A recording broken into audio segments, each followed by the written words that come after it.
Hello, my seventh graders, and potentially some parents too. This is our last lesson of seventh grade confirmation. I'll say more about that towards the end of the lesson, but for now, we're just going to get right into it. We are going to finish with the commandments. We have commandments 8, 9, and 10 to talk about today. And before that sounds like too much, 9 and 10 are very, very similar, and we'll talk about them together. You will need your catechism, just like you have been. You will also need your Bible.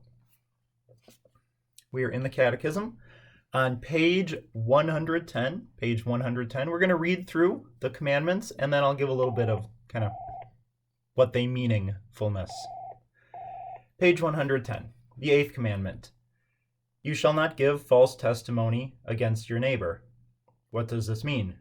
We should fear and love God, so that we do not tell lies about our neighbor, betray him, slander him, or hurt his reputation, but defend him, speak well of him, and explain everything in the kindest way. This one's tough, and you'll struggle with it your whole life through. There, I ripped the Band-Aid off. This is a very, very difficult commandment. Because, so think about when you hear something about not necessarily a friend, but just like some kid in school, when you hear especially something kind of negative about them, and I can't even think of an example off the top of my head. Whatever. But you hear something negative, you want to believe this negative thing about someone else. It's just kind of a natural reaction because that diminishes the status of the other person and necessarily elevates your status, at least in your own eyes. And that's really what's most important, right? There was heavy sarcasm in that. So you have to be fighting your natural reaction pretty much constantly because it's, again, a very natural and sinful thing to want to hear bad news about other people, to believe it, first of all, and then also to want to spread it to other people. Think about how easily you pass on these rumors about other students and how much delight you take in telling these rumors about other students, which may or may not be true. This is exactly what the eighth commandment is prohibiting. When we hear something about anybody else, another student in school, about somebody's parents, about anybody, first of all, we should try to construct a way in which that can be favorably heard. So, okay, I guess I have to think of somebody failed a test, right? You hear that somebody failed a test. Your first reaction may be like, wow, that person's really stupid, right? I knew they were terrible at math.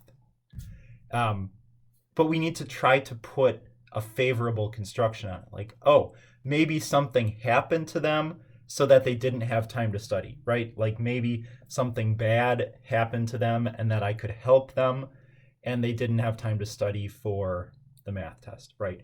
And so we're trying to explain why this, not really why it happened, but just to say, to give a positive outcome on it. So it's not that the person is really stupid and that's why they failed their math test, but maybe they just struggle to have good study habits, or maybe they didn't have time to study, and to try to construct a positive and a reasonable explanation for why they failed a math test, right? The kind of natural reaction is to say they're stupid, but we need to put a positive construction on things. And so you can play very much an active part in this, that when you're hearing rumors, first of all, not to pass them on. That's the easiest thing you can do, is just not to pass on rumors. Now, the much more difficult thing would be to stand up for this other person who is probably not your friend.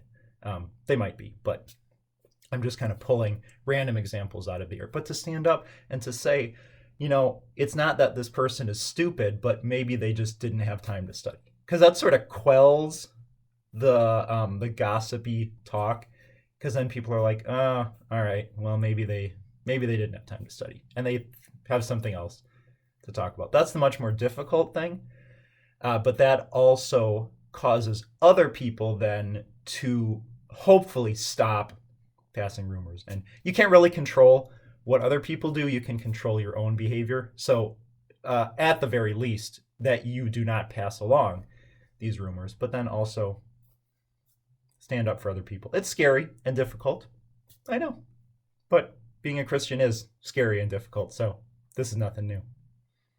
The eighth commandment. All right, I'm going to talk about number 9 and 10 together.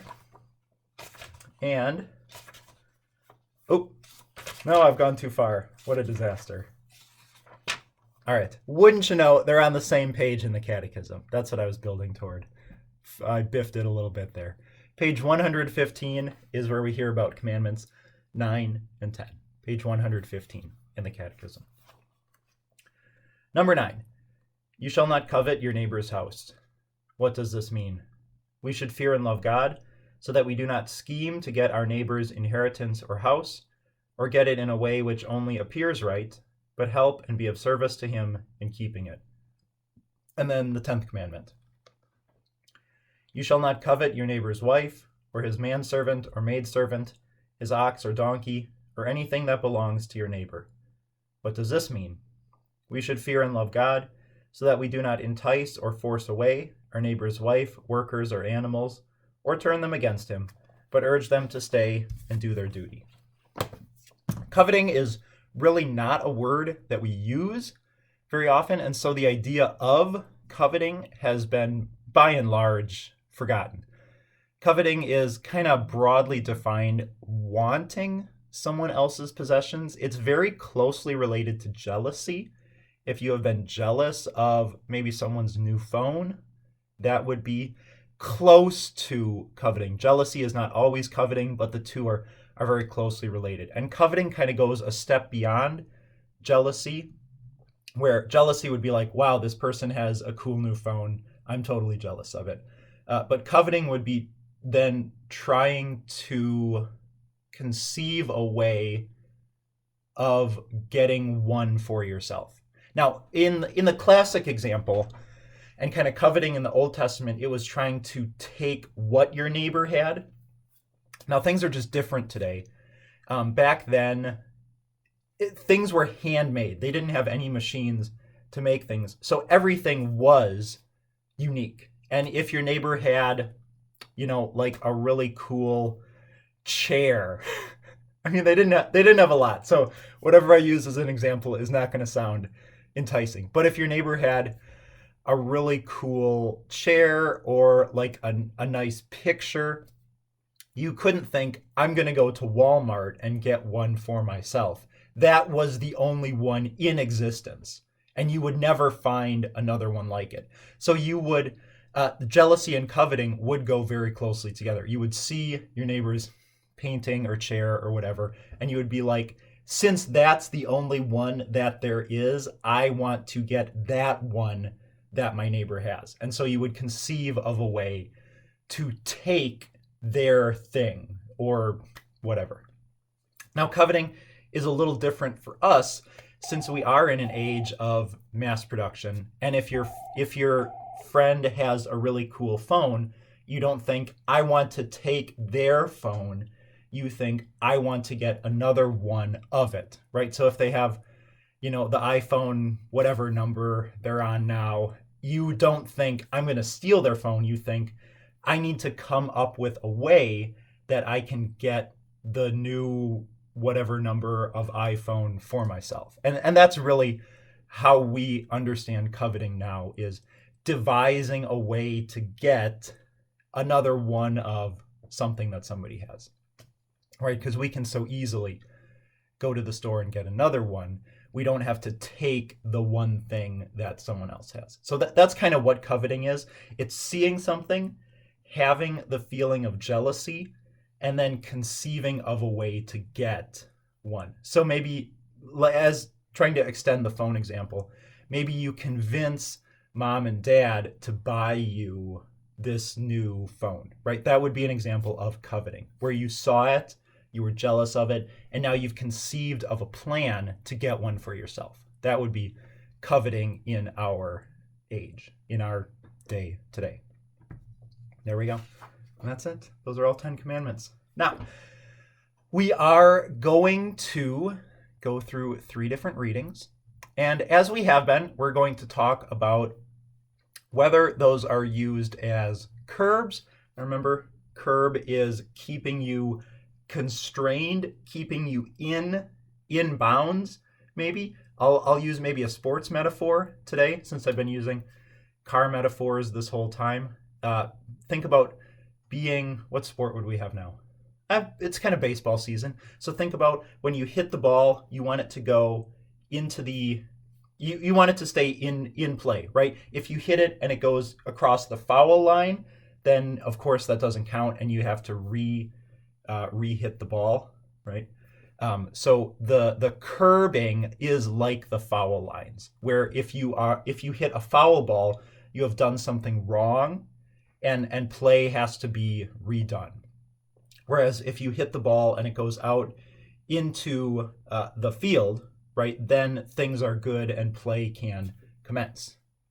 So think about if somebody only ever hit foul balls, right, the game would just continue forever and nothing would ever happen. The curb is the field of play, the baseball diamond and the outfield, where things can continue normally. And the curbs are those foul lines, where those lines are, where, okay, if it lands on this side of the line, play is good. If it lands on the other side of the line, play is bad, and we have to redo something. That's another metaphor to understand the curb. Now, the mirror, there's really only one way to understand the mirror, and fortunately, it's a pretty easy thing. When you wake up, before you go to bed, you look at yourself in the mirror, and you see exactly what you look like. You see every single hair that is out of place. You see that zit that is forming that you are trying to cover up. You see yourself exactly as you are. The mirror is showing us, typically when we're talking about God's law, it is not only showing us what we have done wrong, but oftentimes the consequences of those choices. Our poor choices almost always have consequences for ourselves, and usually have consequences for other people, negative consequences for other people. And then the guide, I'm trying to stay within baseball. So the guide, I don't know. I'm gonna struggle on this one. I'm gonna just throw it out there and we'll try to go. The guide would be like your coach telling you where you ought to, or maybe this is it. So somebody hits the ball and you knowing where the play is, right? To know whether to throw it to a certain base. That would be kind of guide, that as you see the field of action and as play develops, you have this ability to know how you ought to make the play, right? So if there's somebody on first, throwing the ball to third is kind of a stupid thing. Now you may do that, but throwing the ball to second will force them out, and then throwing it to first would be a cool double play, right? So the guiding is knowing where you ought to go and how you ought to play. That would be, okay, we did it. In baseball terms, where you must throw the ball in order to have the best possible outcome for play. Now you could throw it to third base and somebody wouldn't be able to go to third, and that's kind of a good thing, but getting people out is much preferable to just keeping them contained on a base, right? So the guide is knowing how you ought to do things. There we go. A new metaphor for our last class together. We are going to go through our 3 readings. If you would just like to hear my lovely voice reading these readings, then I will allow you on our last class today to not have to follow along and to just listen to my melodic, soothing voice. If you want to follow along, you totally can. Our first reading is from 1 Samuel chapter 19, verses 1 through 7. And Saul spoke to Jonathan his son and to all his servants that they should kill David. But Jonathan, Saul's son, delighted much in David. And Jonathan told David, Saul my father seeks to kill you. Therefore be on your guard in the morning, stay in a secret place, and hide yourself. And I will go out and stand beside my father in the field where you are, and I will speak to my father about you. And if I learn anything, I will tell you. And Jonathan spoke well of David to Saul his father, and said to him, Let not the king sin against his servant David, because he has not sinned against you, and because his deeds have brought good to you. For he took his life in his hand and struck down the Philistine, and the Lord worked a great salvation for all Israel. You saw it and rejoiced. Why then will you sin against innocent blood by killing David without cause? And Saul listened to the voice of Jonathan. Saul swore, As the Lord lives, he shall not be put to death. And Jonathan called David, and Jonathan reported to him all these things. And Jonathan brought David to Saul, and he was in his presence as before. Now, looking at our three choices, I would say that this is probably a guiding reading where, now to give a little bit of background, Saul is the king, and David is sort of a young man at this point, like maybe 18 or so. And I believe at this point, David has been anointed king, which means that he will be the next king. And I also believe at this point, Saul knows that Saul is going to be removed from being king by the Lord, and the Lord will install David as king. So Saul is very jealous of David. Yes, I said that right. Because Saul wants his son Jonathan to be the next king. So Saul is trying to kill David, because Saul thinks if he kills David, then Jonathan will be the next king. But now Jonathan and David are very good friends. They are close in age, and they have bonded and are very good friends, like I said. Jonathan is showing us how we ought to interpret news about other people and how we ought to pass that along to each other. Now, Jonathan and Saul, his father, are talking, and this is really the guiding aspect of it. Jonathan is pointing out all of the good things that David has done for Saul, and is wanting his father to remember the good things about David and then to see David in a favorable way. Jonathan could have reported the bad things that David had done to Saul, and could have framed things in such a way that Saul would have been more greatly enraged against David and have wanted to kill him more quickly. Now, that would have been breaking the eighth commandment, but Jonathan frames things as we ought to frame them, putting the best construction on things, really highlighting the good things that another person has done. So I would say this one is most likely a guide. Good. Second reading is from 1 Kings chapter 21. We are going to hear verses 1 through 16. Now Naboth the Jezreelite had a vineyard in Jezreel, beside the palace of Ahab, king of Samaria. And after this Ahab said to Naboth, Give me your vineyard, that I may have it for a vegetable garden, because it is near my house, and I will give you a better vineyard for it.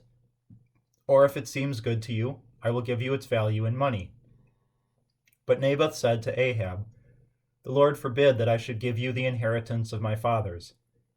And Ahab went into his house vexed and sullen, because of what Naboth the Jezreelite had said to him, for he had said, I will not give you the inheritance of my fathers.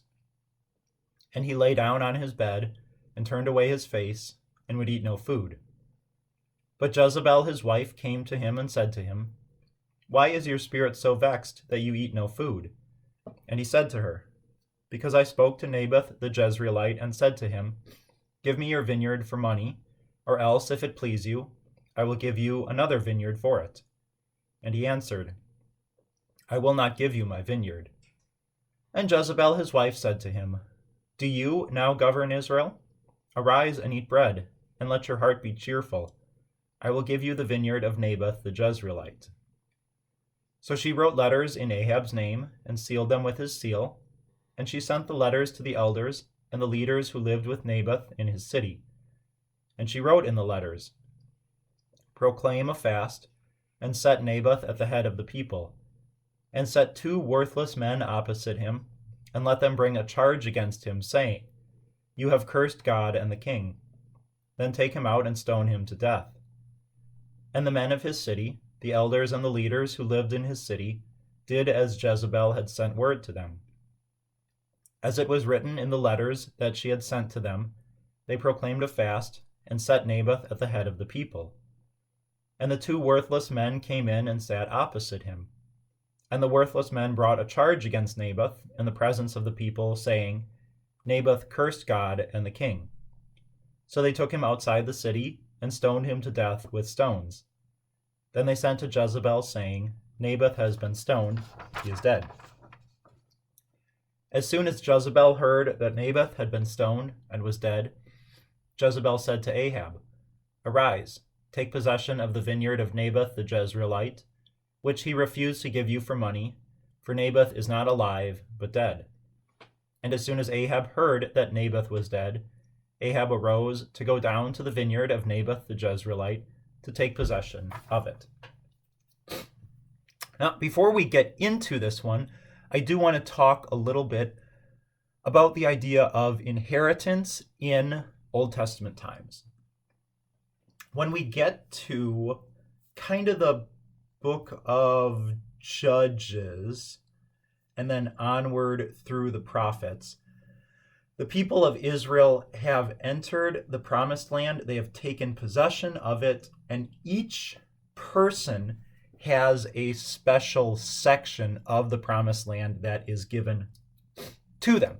And this would be passed down through families for a long time, like forever, basically, was the intention.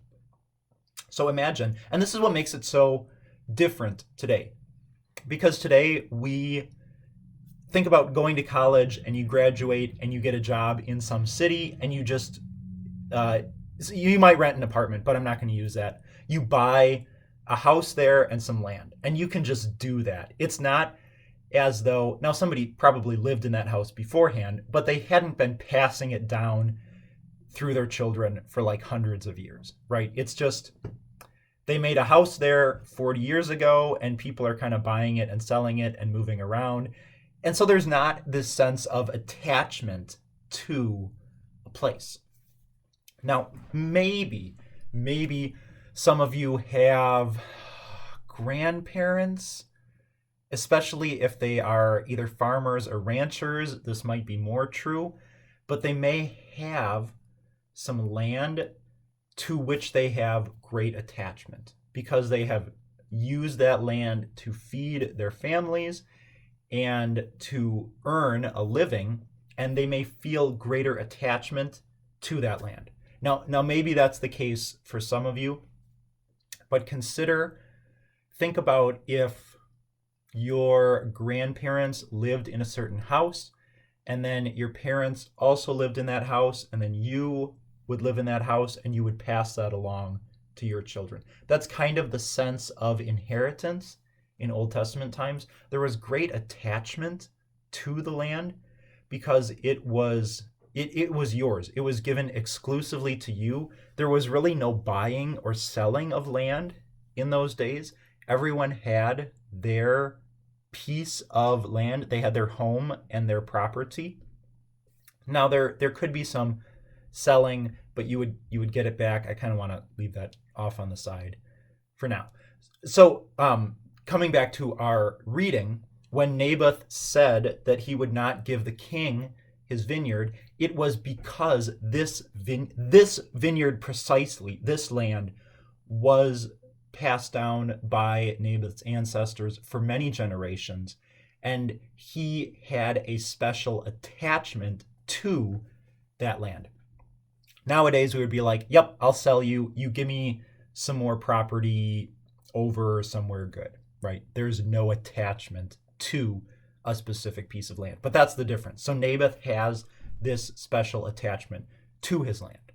Now, I think that getting back to our curb mirror guide, I think this one is probably mostly a mirror. Now, it is not the way that I stopped our reading. I stopped right before what Ahab and Jezebel did was bad. And if you were to continue reading, God is going to tell them that what they did is bad and God is going to punish them. So I kind of left that off just for the sake of, we already had kind of a long reading and I didn't want to make it too long. But I think this one is a mirror, not so much for them in the reading. They're going to get their mirroring in the next section where God is going to tell them that what they did is bad and going to punish them.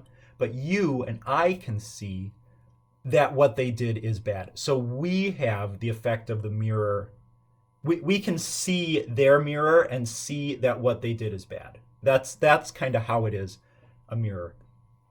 And we can see here how coveting is usually one of the first sins. Now let me sort of explain that. The King Ahab sees this vineyard that Naboth has, and he is jealous of it, and he is making a scheme to get it for himself. He began this reading by coveting Naboth's vineyard. And now we see how sins are laid on top of that. He went to Naboth, so he had this feeling of coveting, and he went to Naboth and said, I want your land, give it to me, and I will either give you money for it or I will give you a different one. So there was already this coveting. And when Naboth said no, now really it's the queen who is kind of urging him on. But king and queen together are making increased wicked plans to obtain this dishonestly. Right? So they, first of all, Jezebel is forging letters in the name of the king, which is wrong, but maybe a smaller wrong. And they are proclaiming a fast, which would normally be reserved only for celebration and worship of God. So they're kind of taking the Lord's Sabbath day and using it for their own personal privilege. So they're sinning against God in this because they are forsaking the Sabbath day. Then they are setting up to the reading called them worthless people who would basically lie for they bribe two people, I guess is how you could say it. So the queen gave money to two people in order to lie about Naboth. So there is, again, our eighth commandment, not bearing false witness, not lying about our neighbor. And what they lie about is also bad.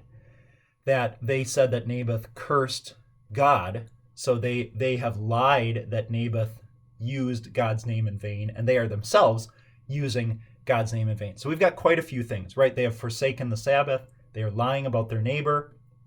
They are using God's name in vain. And this all causes Naboth to be murdered falsely in cold blood. So we've got 4 different commandments being broken, all from the beginning of coveting. And we can see how wrongs are easily and quickly multiplied. And really, the coveting was the beginning of all of this. Now, the king would have had lots of property, right? He's the king. He would have had lots and lots of property. And he ought to have been satisfied with what he had. But he was jealous of this vineyard and he wanted to get it for himself, and wrongs were quickly multiplied. And so we can see that has the mirroring effect. We can see how wrongs are easily multiplied. Good. Our last reading ever is from Mark. Mark chapter 14, verses 3 through 9. And while he, Jesus, was at Bethany in the house of Simon the leper, as he was reclining at table, a woman came with an alabaster flask of ointment of pure nard, very costly, And she broke the flask and poured it over his head. There were some who said to themselves indignantly, "Why was the ointment wasted like this? For this ointment could have been sold for more than 300 denarii and given to the poor." And they scolded her. But Jesus said, "Leave her alone. Why do you trouble her? She has done a beautiful thing to me. For you always have the poor with you, and whenever you want, you can do good to them. But you will not always have me. She has done what she could. She has anointed my body beforehand for burial. And truly I say to you, wherever the gospel is proclaimed in the whole world, what she has done will be told in memory of her."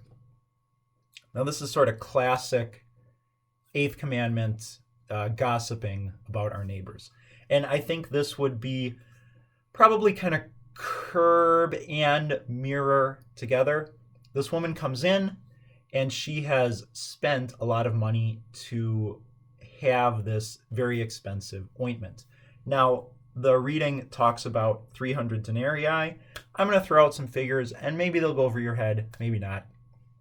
So a denarius was 1 day's wage. 300 denarii would be about a year's wages. So think about, to give you maybe some context, this would be like buying a new pickup, right?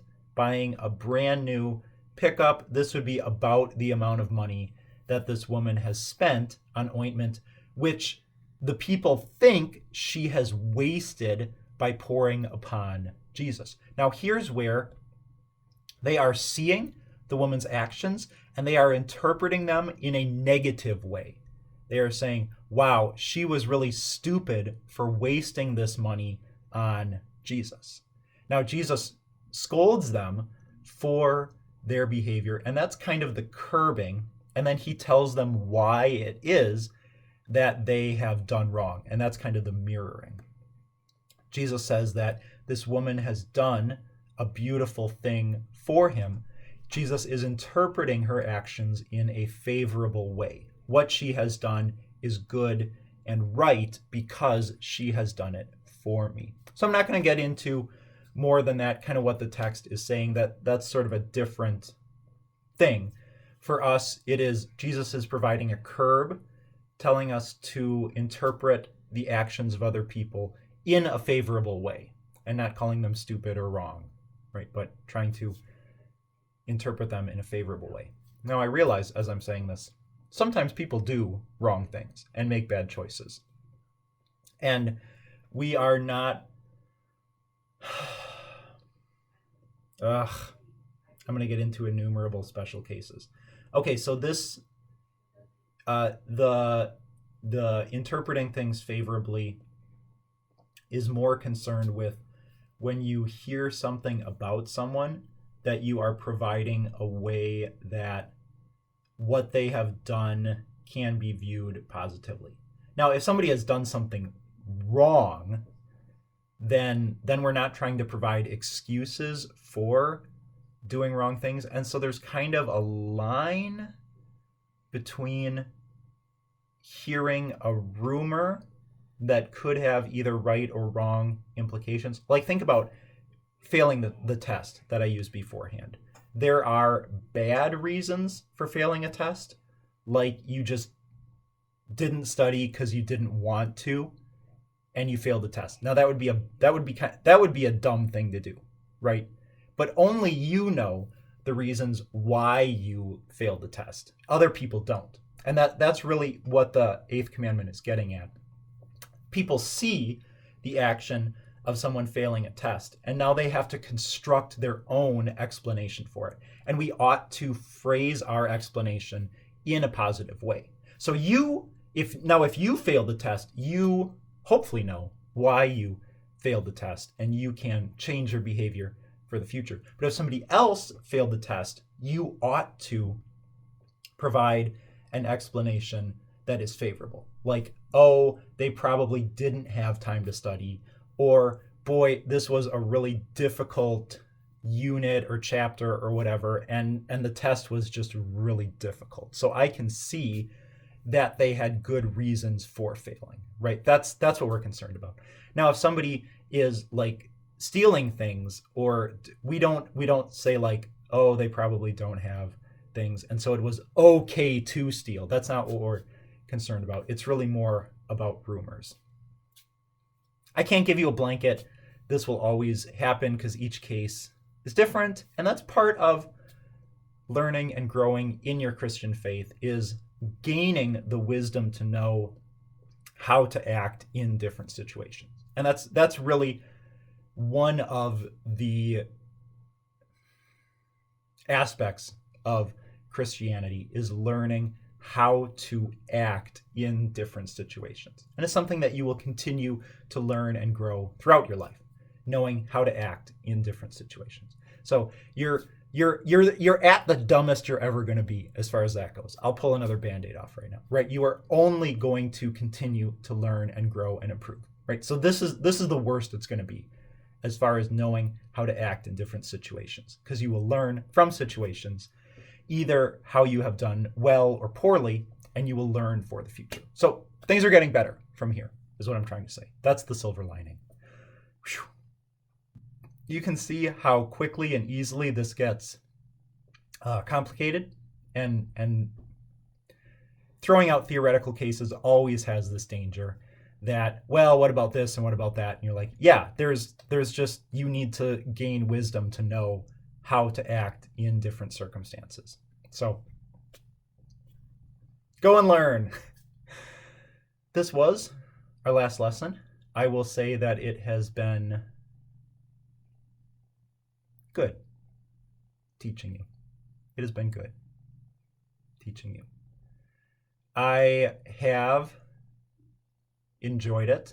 Now, I have said multiple times that enjoyment is not the primary goal of this lesson, neither for you or for me.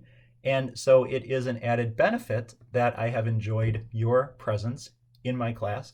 Each of you have provided things that another person could not provide. And so I do value the uniqueness of you and the unique offering that you bring to the class.